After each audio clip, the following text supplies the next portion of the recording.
News every 15 minutes, weather every 10, and sports twice an hour. Newstalk KGVO, AM 1290 and now 101.5 FM. You're listening to Montana Morning with Peter Christian. Amber Alert kids found safe, parents in custody. Good morning, everyone. It's Montana Morning. It's Wednesday, October 28th, 2015. Right now we have a chilly 25 degrees, some fog in the Missoula area this morning. Our newscast sponsored by locally owned Office Solutions and Services. Download their Office Shopper app for purchases, barcode scanning, and to search for products. Montana authorities say 2 children who were abducted by their parents have been found safe. Billings police officials said in a statement the 2-year-old Gabriella Stratton and 4-month-old Abigail Stratton were found with their father Donald Tuesday morning. Donald Stratton was arrested on a $15,000 custodial interference warrant. Authorities say the girls were taken by their mother, 33-year-old Maria Sandoval, during a supervised visit at the Center for Children and Families in Billings. Police officials say the children were in state custody because of their parents' drug use. Sandoval was detained by law enforcement in Vaughan Monday, but the children and Donald Stratton remained missing. Authorities say the Great Falls Police Department, Cascade County Sheriff's Office, and the FBI helped to locate them yesterday. In a related story, on Monday, the Montana Department of Justice triggered a statewide Amber Alert for those missing children that sent a text message out to my phone, as well as probably yours. For many, it was the first time they'd ever seen the system or heard the system in action, according to Montana Department of Justice spokeswoman Anastasia Burton. The Amber Alert went out a little bit differently. The Wireless Emergency Alert System, otherwise known as WE, was activated, so that's why people heard their cell phones going off. Normally we use the WE system very rarely. The last time we used it was in 2013. 2013 also happens to be the year the system was installed, so it is possible this is only the second time the Wireless Emergency Alert System has ever been used. We only use it when we have a very good vehicle description and a license plate number. So in this particular Amber Alert situation, we had both of those items, and so we decided to activate the WE so that people could get that information immediately. According to Jen Kitzmiller from the National Weather Service, certain extreme weather events can also trigger a statewide warning. Kitzmiller said right now, Montana's wireless alert system is only set to send out warnings for tornadoes and flash floods. A proposal to expand gun buyer background checks in the city of Missoula has brought protests from a number of areas. But Riverside Pawn owner Brian Hughes says some of the practical implications of the law haven't been thought out. We are forced to acquire that firearm and log it into our acquisition and disposition book before we can perform the background check on the potential private buyer. Because we can't just run a background check for the sake of it, just to see if someone might pass. We actually have to have a transaction take place, and I've been instructed that way from the ATF. So once we log it into our acquisition disposition book, it's a piece of inventory now that we have to dispose of properly.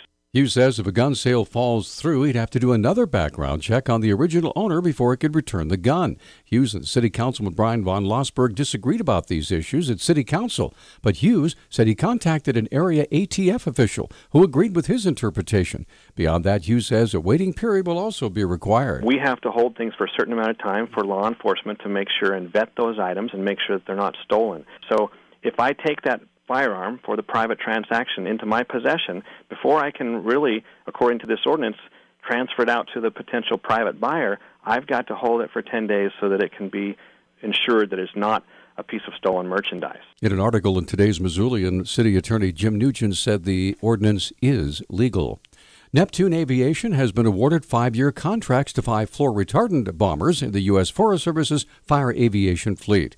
In a story we reported last week, the 4 BAE-146 planes are part of the Forest Service's next-generation firefighting program, and the contracts are worth about $5 million a year per plane.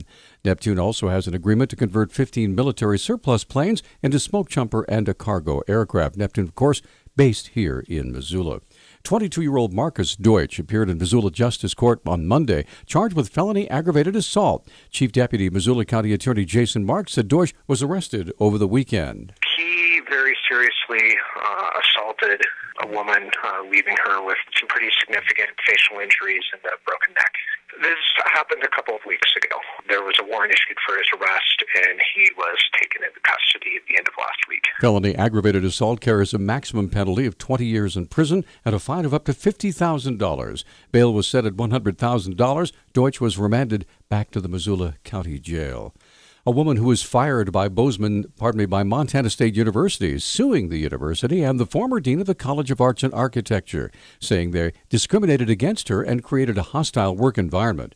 The Bozeman Daily Chronicle reports certified public accountant Phyllis Gartner filed a lawsuit Friday at Gallatin County District Court seeking unspecified damages from the university and the former dean for alleged discrimination, retaliation, emotional distress, and lost income. The lawsuit alleges that Gardner suffered harassment that was a form of employment discrimination.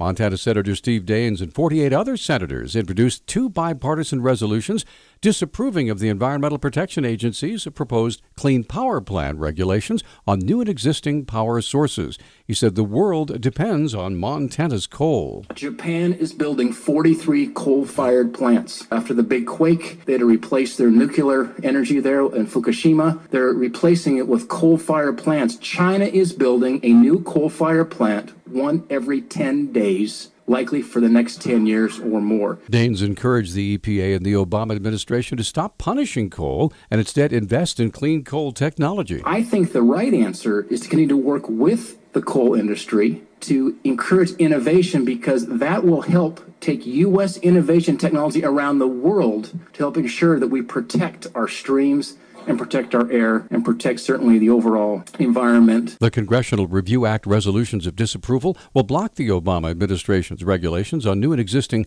coal-fired power plants. State biologists say they're puzzled by the murky conditions of the upper Beaverhead River that has harmed fishing there. The Bozeman Daily Chronicle reports the water has been clouded with fine sediments and some algae just below Clark Canyon Dam since mid-July. Fish, Wildlife and Parks water pollution biologist Trevor Selch said the officials aren't sure what's going on, and there's no memory of the phenomenon happening there in the past. Our News Talk time is 6:12. Newstalk, KGVO. Missoula's official weather station. Patchy fog this morning will give way to mostly sunny skies today with their highs in the mid-50s. Tonight, showers likely after midnight, lows drop into the mid-30s. I'm meteorologist Brooke Foster for Missoula's KECI 13.